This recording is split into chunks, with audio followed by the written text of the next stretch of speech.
आज 14 अगस्त है, पाकिस्तान की आज़ादी का दिन। सड़कों पे बाजे भी बजाए गए, मोटरसाइकिलों के सिलेंसर निकालकर माल रोड पर बहुत शोर किया गया। अगर हम थोड़ा सा माजी के झरोकों में झांकें तो 14 अगस्त 1947 बेशक ये बहुत ज़्यादा खुशी का दिन था। आज़ादी मिल रही थी, दिल में आज़ादी की चाहत लिए बहुत से लाखों लोग इंडिया से पाकिस्तान की तरफ रवाना हुए और दुश्मन जो हमारा उस वक्त भी दुश्मन था, इंडिया भारत, वो आज भी हमारा दुश्मन है। उसने निहत्थे शहरियों पर जो जो जुल्म किए वो दास्तानें कभी नहीं भूली जा सकती। मैंने सोचा कि आज के इस प्रोग्राम में बाजे तो आपको बहुत दिखाते हैं, तमाम टीवी चैनल्स आपको बाजे दिखा रहे हैं, आपको सिलेंसर भी दिखा रहे हैं, लेकिन मैं ऐसी शख्सियत से आपकी मुलाकात कराने जा रहा हूँ जिन्होंने बहुत करीब से ये तमाम मनाजर देखे। मेरा मकसद है, मेरा बात करने का मतलब है, शफीक जंजवा साहब ऐसी शख्सियत हैं जो हिंदुस्तान पाकिस्तान के दरमियान जब ये अलग हुए और यहाँ पर काफ़िले आ रहे थे तो इन्होंने वो तमाम चीज़ें बड़े करीब से देखी। वहाँ पर जो दुश्मन की तरफ से निहत्थे लोगों पर जुल्म किया गया उसको भी इन्होंने अपनी आंखों से देखा। जी अस्सलाम वालेकुम जंजवा साहब, सबसे पहले तो मैं आपको खुशामदीद कहता हूँ और अल्लाह ताला आपको सेहत तंदुरुस्ती दे। जंजवा साहब, आजकल के बच्चे सलेंसर निकालने को आज़ादी समझते हैं, वो सड़कों पे जाके हुल्लड़बाजी करने को देते, तो आपको जब ये चीज़ें आप देखते हैं तो दुख तो होता होगा क्योंकि आपने वो चीज़ें भी बड़े करीब से देखी हैं। तरबियत नहीं हुई ना कौम की, बच्चों की तरबियत किसी ने नहीं की, ज़ाहिर है वो यही कुछ करेंगे ना। बिल्कुल। अच्छा, अब यहाँ से मैं डायरेक्ट आपके पास चला जाता हूँ। माजी में आप जब देख रहे थे, जब 14 अगस्त 1947 को जब पाकिस्तान का ऐलान किया गया, आप उस वक्त कहाँ पे थे, क्या आपकी एज थी और क्या क्या अपनी आंखों से देखा आपने? मेरी उम्र 10 साल थी जी। 14 अगस्त को हमारा इलाका पट्टी जाए पैदाइश, मेरी जाए पैदाइश वो पाकिस्तान था, बल्कि पट्टी, ज़िला गुरदासपुर, पठानकोट, फिरोज़पुर, ये सारा पाकिस्तान था। 17 को इंडिया में चला गया क्योंकि वो किस वजह से, वो क्या वो हुआ? माउंटबेटन ने कहा कि उन्होंने गवर्नर बनाया इंडिया ने, तो आप भी बनाएं। जनाब साहब ने कहा जी हमने नहीं बनाना। उन्होंने कहा ठीक है। वो सारा इलाका काट के ज़िद में इंडिया को दे दिया, वरना तो पट्टी पाकिस्तान में था और ईद की नमाज भी उधर ही पढ़ी हमने। 27 रमज़ान को हुआ ना, ईद की नमाज भी उधर ही पढ़ी है। और आप लोगों का ख्याल था कि आप पाकिस्तान में बैठे हुए हैं? नहीं, वो तो था ही पाकिस्तान। वो तो 17 को हो गया ना कि आप भी निकले यहाँ से।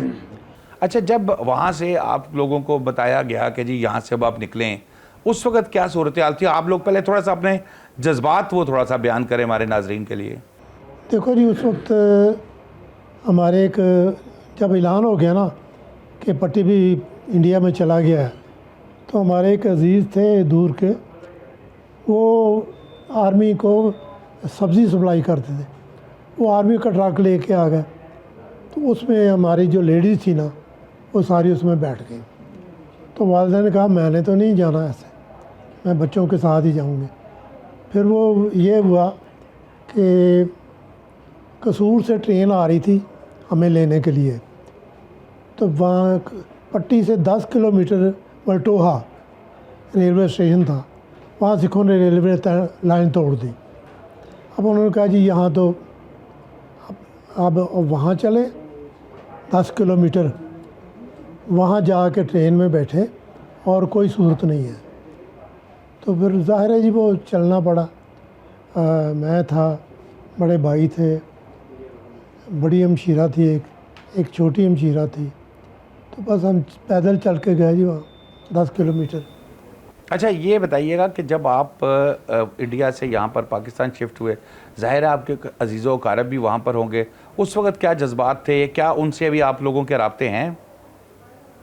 नहीं, कौन से मसलन जो इंडिया में रह गए थे, आपके कोई अजीज़ इंडिया में रह गए थे या सब पाकिस्तान आ गए नहीं, थे? सब पाकिस्तान आ गए थे। अमृतसर में थे हमारी हमशीरा, एक फिरोज़पुर में थी, तो वो सारे पाकिस्तान आ गए थे। वहाँ रहना तो मुश्किल था ना। तो क्या आपने वहाँ पर अपनी आंखों से जो देखा, जो जुल्म सितम किया जा रहा था, हिजरत करने वालों पर? जुल्म नहीं, वहाँ तो कुछ नहीं हुआ पट्टी में, लेकिन असल में मैं चाह रहा हूँ कि मैं कम बोलूँ, आप ज़्यादा बोले और आप फ्लो में बताते जाएं सब कुछ। तो सिविल अस्पताल था हमारे करीब ही, वहाँ देहातों में से जो कत्ल वगारत हो रही थी ना, ज़ख्मी वहाँ आ रहे थे, तो हमने भी जाके देखा।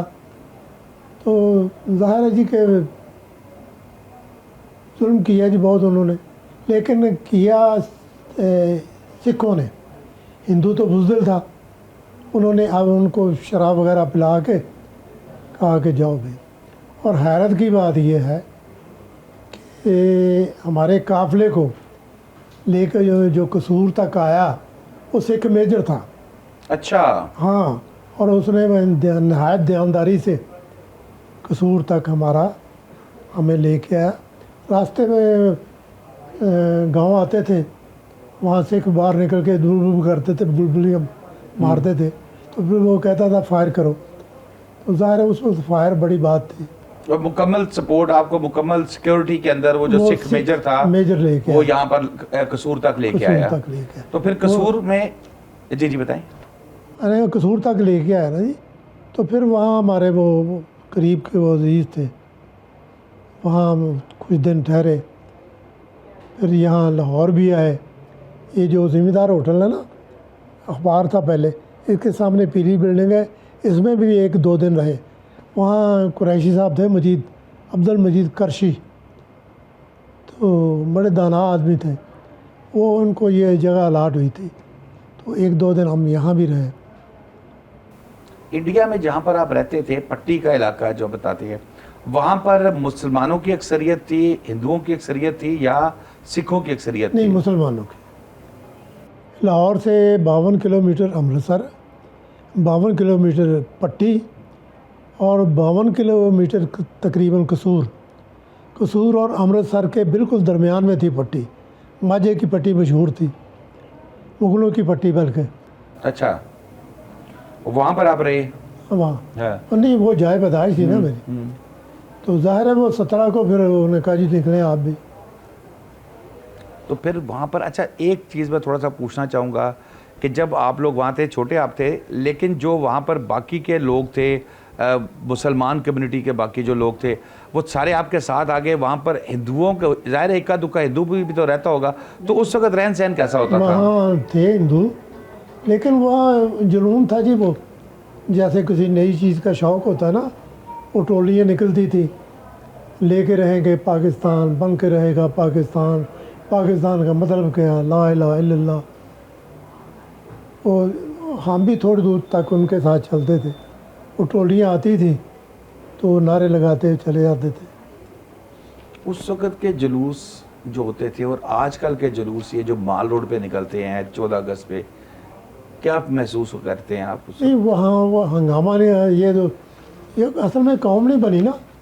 कौम बन जाती तो कोई शऊर आ जाता, बनी नहीं कौम, को लीडर ही नहीं मिला जो इनको समझाता। क्या कमजोरी देखते हैं आप? देखा ना, इतनी कुर्बानियों से पाकिस्तान बना मिला और उसकी हमने कदर ही नहीं की। आप क्या देखते हैं, क्या कहाँ पर कमज़ोरी रही? सरकारें जो आती रही मुख्तलिफ औकात के अंदर, उनकी कमज़ोरी रही, हमारे बड़ों की कमज़ोरी रही, हमारी कमज़ोरी रही? क्या वजह है कि हम कौम नहीं बन सके? नहीं, कौम लीडर बनाते हैं ना जी, कौम कौन बनाता है? लीडर ही नहीं मिला कोई। लीडर मिलता तो कायद-ए-आज़म साहब को तो मौका नहीं मिला। इसके अलावा ये थोड़ा सा बताइए कि उस वक़्त जब आप जब यहाँ पाकिस्तान में आए थे, पाकिस्तान में क्या करेंसी चल रही थी और इंडिया में क्या करेंसी चल रही थी? वो जो पहले हमने तो वो तो देखे ना, वो 25 पैसे 50 पैसे, तो आपने तो यकीनन इससे पहले पैसे वो आने थे, टके थे, दमड़ियाँ थी, पाइयाँ थी, हाँ जी, रुपए थे। ये तो बात की बात है ना, ये पैसे अपना आने, उसको तो आने 2 आने 4 आने, उसको पौली कहते थे, 4 आने को। अच्छा, हाँ, पौली जी। तो उस वक्त यही सिक्के थे।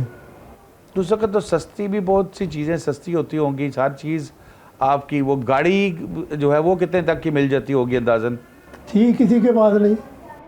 मुझे याद है कि मेरी उम्र 10 साल थी तो लाहौर होटल के पास में खड़ा था वैसे ही, तो 20-25 मिनट के बाद तांगा स्टेशन को जाता था या को आता था, बाकी पैदल। कोई साइकिल वाला, वो भी बड़ी मुश्किल। मोटरसाइकिल कार का तो सफ़र ही कोई नहीं था, आए नहीं किसी के पास। अब 6-6 गाड़ियाँ हैं और पाकिस्तान को भी गाड़ियाँ देते। बिल्कुल ऐसे ही है। लाहौर का माल रोड कहते हैं कि बहुत खूबसूरत हुआ करता था, बड़ा ज़बरदस्त साफ़ सुथरा, और बड़ा, जैसे भी आपने बताया कि कभी कभी को वहाँ नज़र आता है। हाँ। थोड़ा सा वो बयान करें, कैसा था वो लाहौर का माल रोड उस वक्त? नहीं, उस वक्त हम तो वहाँ गुजराले चले गए ना, लाहौर में कुछ दिन ठहर के गुजराले चले गए, वहाँ 21 साल रहे। अच्छा। हाँ, फिर वहाँ वापस लाहौर आए रोज़गार के सिलसिले में। वो है ना कि हिजरत कर जाओ, रोज़गार के सिलसिले में फिर लाहौर आए। पतंगबाजी होती थी उस वक्त आप जब बहुत- इंडिया से आए थे और यहाँ बहुत पर? ज़्यादा जी। अच्छा। इंडिया में उस वक्त ये 8 संगल जी 10 संगल ये नहीं थी ये जो आजकल जो कुछ है। बहुत पतंगबाजी बहुत थी, बहुत ज़्यादा ही। आजकल तो पूरा बंदा साथ लटक जाता है, डोर नहीं टूटती। अच्छा हो गया जी, वो बंद कर दिया। ये कातल डोरे हैं जी।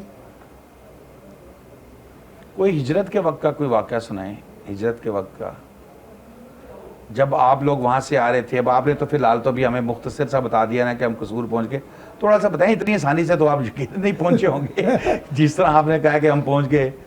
हाँ नहीं, वो मैंने अर्थ किया ना कि बल्टोहा 10 किलोमीटर था, वहाँ से कौन रेलवे लाइन तोड़ दी।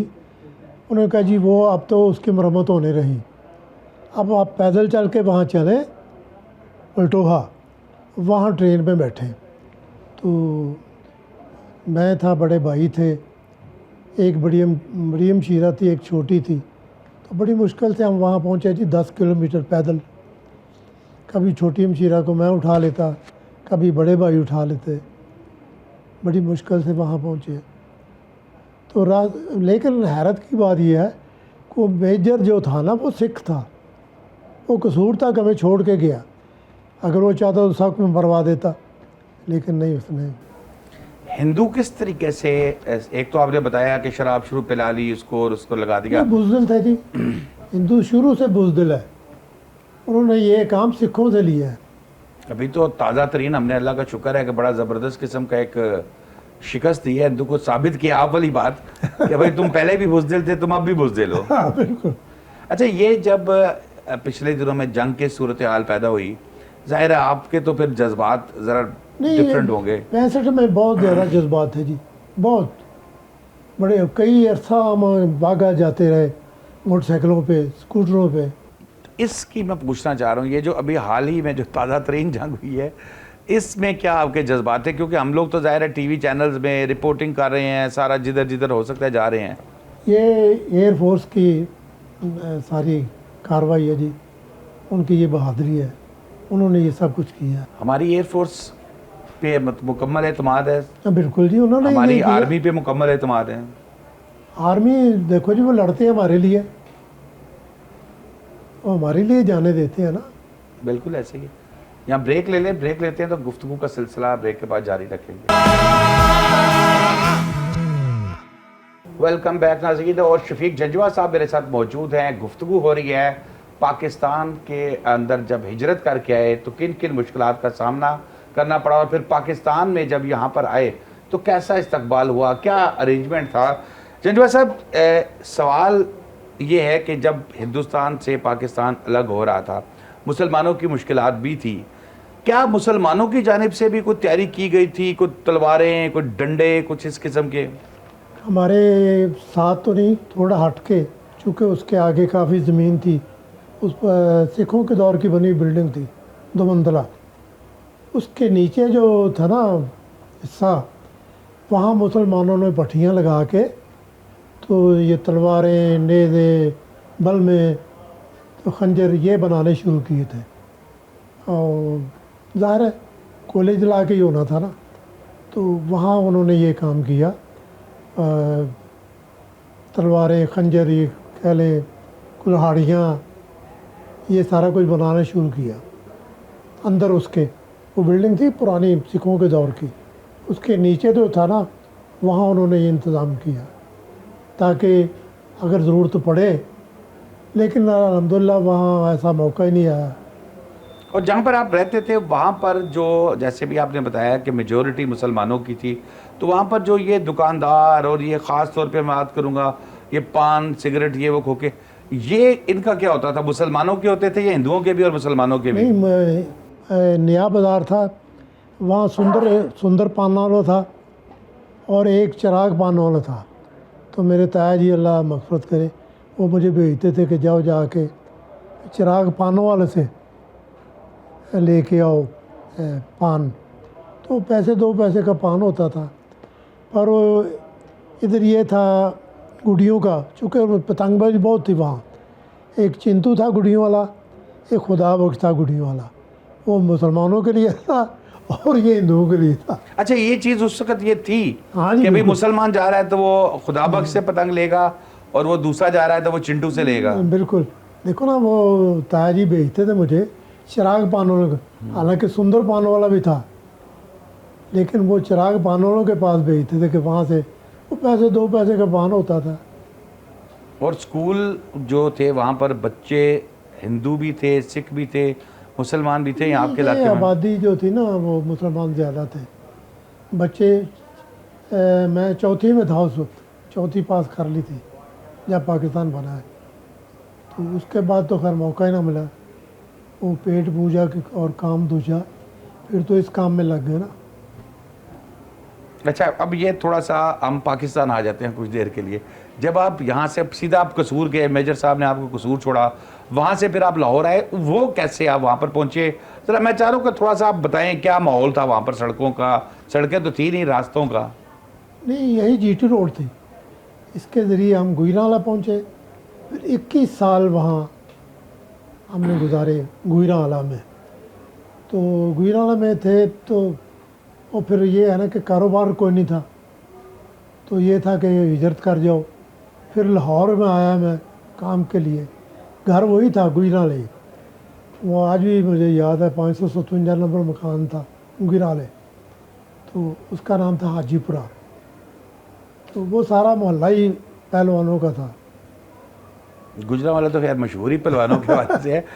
दो कौमी नज़रिया जिसकी बुनियाद पर पाकिस्तान अलग हुआ, आज़ाद हुआ, इसका क्या, इस पे आप क्या कहेंगे? आपने वहाँ रहकर बड़ों से, अपने बुज़ुर्गों से भी सुना होगा, क्या ये दो कौमी नज़रिया बिल्कुल दुरुस्त था? आपकी बातों से मुझे तो दुरुस्त लग रहा है, आप इस पे क्या कहेंगे? नहीं, वो देखो नहीं, यही था ना कौमी दो नज़रिया, कौमी नज़रिया कि वो जो तायाजान भेजते थे मुसलमान के पास भेजते थे कि वहाँ से पान लेके आओ। हालांकि हिंदू भी था सुंदर पानों वाला।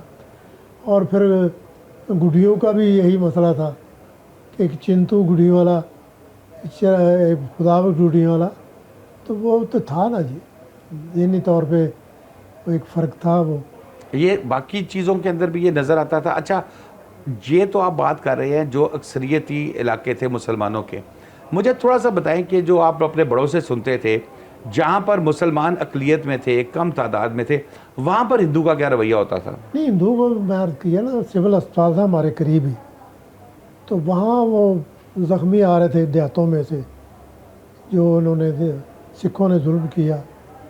वहाँ तो चूँकि अक्सरियत थी मुसलमानों की पट्टी, तो वहाँ सिविल अस्पताल में आते थे वो सारे, वो जो ज़ख्मी थे या कत्ल हो गए थे, वो लोग आते थे। मैं ये पूछ रहा हूँ कि जो हिंदू की अक्सरियत के इलाके हैं, वहाँ पे आपको क्या बड़े बताते हैं कि वहाँ पर हिंदुओं का मुसलमानों से क्या सलूक था? उन्होंने कत्ल वारत की है जी, लेकिन हिंदुओं ने नहीं की, सिखों ने की है। वो हिंदू तो वैसे ही बुज़दिल था, उन्होंने उनको शराब वगैरह पिला के तो वो ये सारा काम किया। सिखों ने कत्ल वारत की।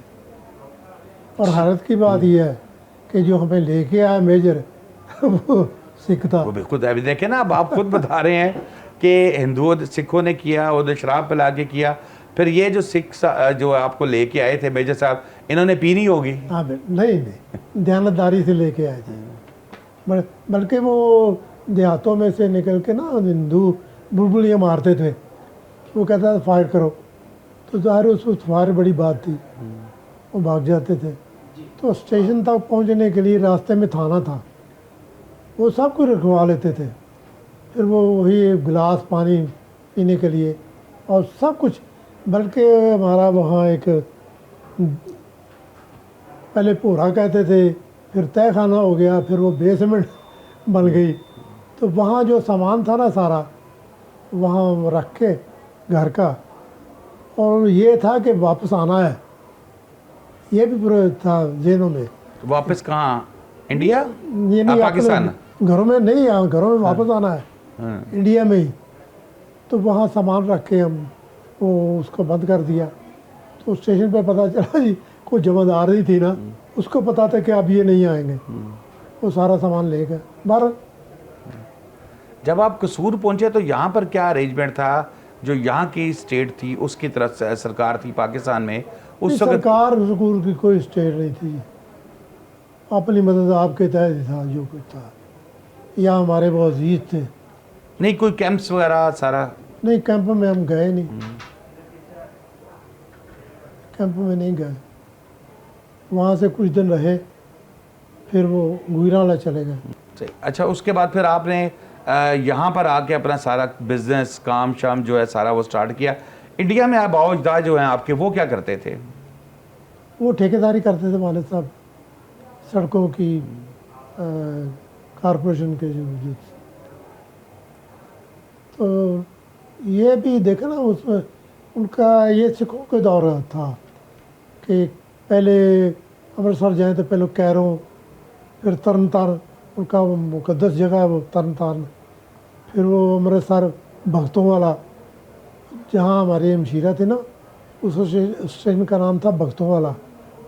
तो ज़ाहिर भगत सिंह, वो सिखों का दौर था ना वो सारा, उसी के नाम से वो चलता था। क्या इंडिया में पाकिस्तान जहाँ जो मुसलमान रह रहे थे उनको कोई इलेक्शन लड़ने का भी कोई होती मैं थी? कर रहा हूँ ना, पट्टी में थे मिर्ज़ा हमीदुल्ला बेग, तो वो तकरीबन मंडी सारी उनकी थी। तो उन्हें पता चला कि हमारे ताया जी इलेक्शन लड़ रहे हैं, तो उन्हें कहा कि अगर ये लड़ेंगे तो इनकी बरादरी बहुत है, तो हमें तो कुछ नहीं मिलेगा। फिर वो सारा पूरा मेरा थाना ही कह ले या और भी, और फिर बड़ा कोठा था बहुत बड़ा ताया जी का वो जो, तो वहाँ वो आए। तो उन्होंने कहा जी हमारे पास पैसे नहीं है, हमने कहाँ इलेक्शन लड़ना है। वो तसल्ली करने आए थे कि मैं आप खड़े ना हो, तो उन्होंने कहा जी हमने नहीं खड़े होना। और फिर वही आके ना कसूर में और क्या थे उस वक्त, जिसे एमपीए कहते हैं, उस वक्त क्या था, एमएलए पहले वो उन्होंने इलेक्शन लड़ा कसूर में, मिर्ज़ा हमीदुल्ला बेग ने, और फिर कामयाब हुए जी वो। और फिर ऐसा हुआ, उन्होंने जो जमा कराया ना कि हमारी जायदाद थी वहाँ पट्टी में, तो उन्होंने कहा जी ऐसे इतनी जायदाद कैसे होगी। फिर वो बाकायदा मजिस्ट्रेट आया साथ पट्टी चेक करने के लिए। तो जब वो सिखों को पता चला तो उन्होंने नारे मारने शुरू कर दिए, मिर्ज़ा हमीदुल्ला बेग जिंदाबाद में। तो वो दौर था जी, वो सारी मंडी उनकी थी। अच्छा, वहाँ पर जहाँ पर पट्टी में आपकी रिहाइश थी, क्या वहाँ पर आपको त्यौहार बनाने की इजाज़त थी? कुछ रुकावट तो नहीं थी? मसाजिद के क्या सूरत हाल थी? इबादत करते थे तो कोई रुकावट तो नहीं थी? नहीं, कोई नहीं, वो अक्सरियत थी ना हमारे, वो जो हमारा इलाका था ना वहाँ मुसलमानों की अक्सरियत थी।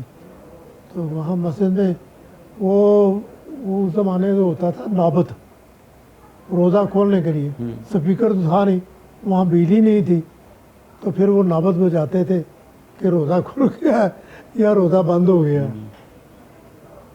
और अच्छा, जो ज़ाहिर है आपके लोग अजीज़ वगैरह सारे वहाँ पर थे, जो हिंदू की अक्सरियत के इलाके थे, क्या वहाँ पर तो आज़ादी थी नमाज की, या वहाँ पर तंग करता था हिंदू? क्योंकि वैसे तो आप बता रहे हैं जैसे बुज़दिल था, लेकिन शरारत में बहुत मास्टर है हिंदू।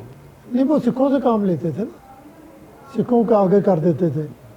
लेकिन बहरहाल पट्टी में हमारे वो अमन रहा, 10-15 मकान थे उनके, बड़े आलीशान 2-2 मंदिर। हिंदुओं के। तो वालिद साहब वो एक पूज था, हिंदू था पूज, वहाँ मैं दवाई लेने जाता था वालिद साहब की। तो वहाँ बाकी जो थे ना, उसका जो थी ना दुकान या मकान, वो अंदर हिंदू था सारा, वो ऐसे था, ऐसे बना हुआ। वो सारे हिंदुओं के बिल्डिंगें थी, 2-2 मंजिला, बड़ी शानदार। तो वहाँ मैं दवाई लेने जाता था। वो पूज था, वो उनका शुरू से ही रहा है। हिंदू मुस्लिम से? हाँ, ये शुरू से रहा है। और ये तकसीम भी इसीलिए हुई। हालांकि ये अरार वाले और मौलाना अबुल कलाम आज़ाद खिलाफ थे। वो क्यों खिलाफ थे? नहीं, वो कह रहे थे यहाँ हम रह के इनको काबू कर लेंगे, हिंदुओं को, लेकिन वो नामुमकिन था। अच्छा, वो क्यों नामुमकिन था? कैसे? तादाद में वो बहुत ज़्यादा थे? और तादाद में ज़्यादा थे ना जी, नामुमकिन था वो नहीं चाहते थे कि तकसीम हो, बिल्कुल ठीक। बल्कि ये तो किताबों में भी होगा।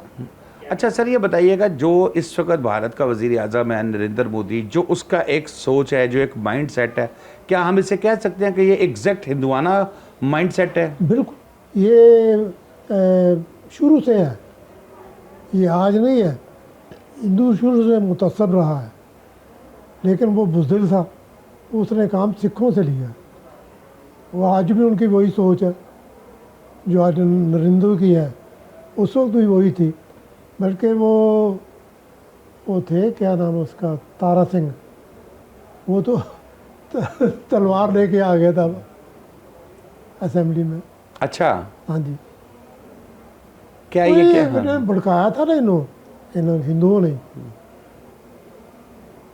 तो वो तलवार लेके आ गया? आने में वो कहता था कत्ल करो मुसलमानों को, वो भड़काया था उसने।